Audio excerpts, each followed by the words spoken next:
दिव्यांग मानंको रोजगार क्षम करने और सेमानंको परिवार प्रतिपोषण पाई सरकार तरफ ई रिक्शा दिव्यांग मानंको जोगाई दिया जायछि।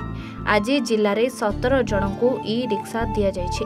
जिलापालଙ୍କ कार्यालय रे विधायक सीतांशु शेखर महापात्र, जिलापाल दिलीप राउतराय, अतिरिक्त जिलापाल शांतनु महांती, जिला सामाजिक सुरक्षा अधिकारी सह अन्य अधिकारी माने उपस्थित रही दिव्यांग मानंकु ई रिक्शा प्रदान करथिले।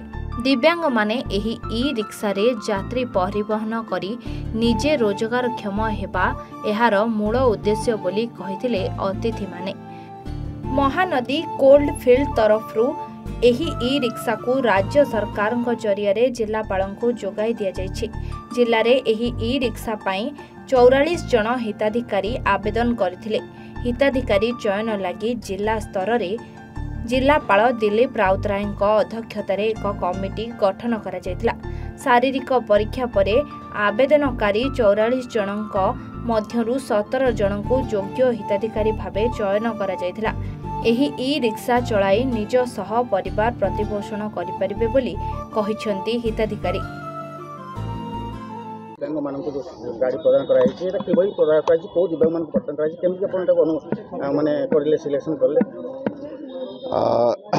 आज आम जिलार जो दिव्यांग माने अच्छे जो माने 40% रु ऊर्ध्व तांकर डिजाबिलिटी अच्छी से आम सिलेक्शन करूँ। सिलेक्शन प्रक्रिया रे आमर गोटे मेडिकल टीम भी थिले। से माने देखिले जे से माने प्रथमे तांकर देखुथिले अनुसंधान करूथिले जे से माने गाड़ी चलै पारिबे कि नहीं। तो जो माने गाड़ी चलै पारिबे एवं 40% रु अधिक डिजाबिलिटी अच्छी से मानकु चयन करा जायतिले। एवं आज आमे ओडिशा सरकार तरफ एसएससीपीडी डिपार्टमेंट तरफ आज तांको ई रिक्शा प्रदान करा जायछि। एवं से माने सबु फाइनेंशियली वीकर सेक्शंस रो व्यक्ति माने एवं आम आशा करूछु ई रिक्शा पाइला परे से माने निश्चय स्वावलंबी हो पारिबे, निजर गोडर ठिया हो पारिबे, निजर परिवार प्रतिपोषण करि पारिबे। एवं आज मध्य तांकर सहित आम आलोचना ये करूछु से माने मध्य तांकर खुशी जाहिर करछन। धन्यवाद। ई रिक्शा प्रदान करा गला आज 20टी ई रिक्शा प्रदान करा जाय 17टी ई रिक्शा प्रदान करा जायछि। एवं एगुड़िक एमसीएल मध्य तार कॉर्पोरेट सोशल रिस्पांसिबिलिटी तरफ ताको स्पॉन्सर करिछि ई रिक्शा गुड़िक। एवं एटा आमर भद्रक जिलार विभिन्न ब्लॉक जो माने सब आछंती भद्रक ब्लॉक रो अछंती, वासुदेवपुर ब्लॉक रो अछंती, विभिन्न ब्लॉक रो आछंती माने सब अछंती तांको आज दिया हैछि।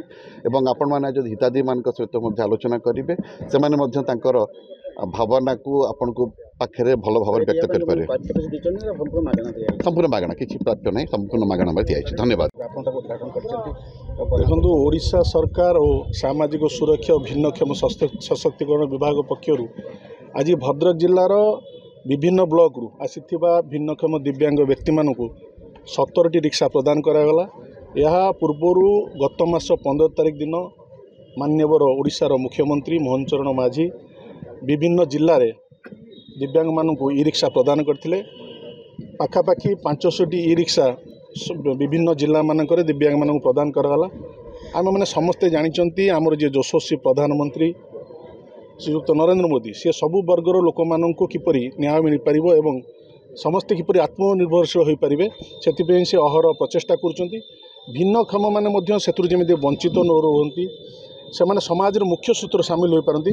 से ओडिशा सरकार एवं भारत सरकार एक छोट प्रयास निश्चिंत आज जो मानू ई रिक्शा प्रदान करागला से माने निजर गुजराण मेंटाइबा सहित निज परिवार को मध्य आर्थिक स्थिति स्वच्छ करें। से माने न भावतु आमे कहा बोझ से ये पदक्षेप आज सरकार तरफ नियाई। मु आशा करुच्ची जो मैंने आज ये ई रिक्शा पाइले आगामी दिन में निजर एक स्वतंत्र परिचय सृष्टि करने सहित समाज पर उदाहरण साजिबे। धन्यवाद। चांदल से नागरड़ा ग्राम। तो आजिकार जो आमर सामाजिक सुरक्षा सशक्तिकरण मिशन रो जो आमर को दिया जाउछि आज आमर जो ई रिक्शा गाड़ी तो ये जहाँ भी आने पाठशाठ पढ़ी भी बेकारी थिलु किंतु आजिकार डेट रे आमको जो सरकार जगाई दीचन तो ई रिक्शा एक आम माने विनियोग कर माने अर्थ उपार्जन करी आमर परिवार प्रतिपोषण करि पारि बोली आम आशा रखीचु। एते भाई भणी मान तरफ धन्यवाद अर्पण करुछि। भद्रकରୁ शुभ्रकांत राउतरायଙ୍କ रिपोर्ट A1 ओडिशा।